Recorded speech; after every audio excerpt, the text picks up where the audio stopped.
నమస్తే అందరికీ. ఐఎమ్ చంద్రశేఖర్. భారతదేశంలో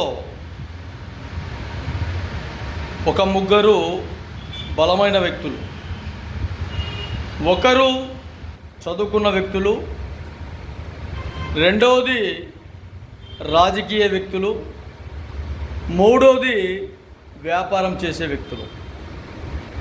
మొదటి వ్యక్తులు చదువుకుంటే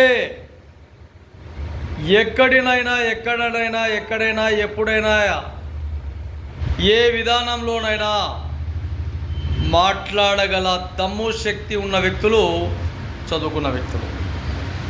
రెండో వ్యక్తులు ఈ దేశాన్ని ఏ విధంగా కాపాడాలి, ఏ విధంగా రక్షించాలి, ఏ విధంగా కూల్చాలి అన్న విధానాలు అమలు చేసే వ్యక్తులు రాజకీయ నాయకులు.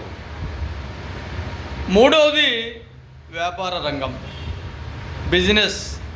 వేల లక్షల కోట్ల రూపాయలతో బిజినెస్. ఈ బిజినెస్ ఎవరిని కావాలన్నా కొంటుంది, ఎవరిని కావాలన్నా అమ్ముతుంది. ఏ విధంగానైనా దేశానికి రక్షణ కావాలన్నా, దేశానికి మిత్రులు కావాలన్నా, దేశానికి సంపన్నమైన విధానాలు అమలు చేయాలన్నా ఈ వ్యాపార రంగంలో అన్ని విధాలుగా ఆరితేరిన వ్యక్తులు మూడో వాళ్ళు.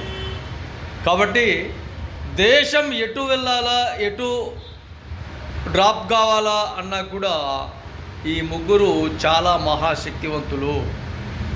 ఈ ముగ్గురు కలిసి దేశాన్ని ఒక ఉన్నత స్థాయిలో తీసుకుపోవాలి, ఉండాలన్న ఆలోచన ఉంటే దేశం ఎప్పటికైనా ప్రపంచంలో గల ఒక శక్తివంతమైన దేశంగా ఉంటుందని కూడా ప్రజలకు తెలియజేస్తాం.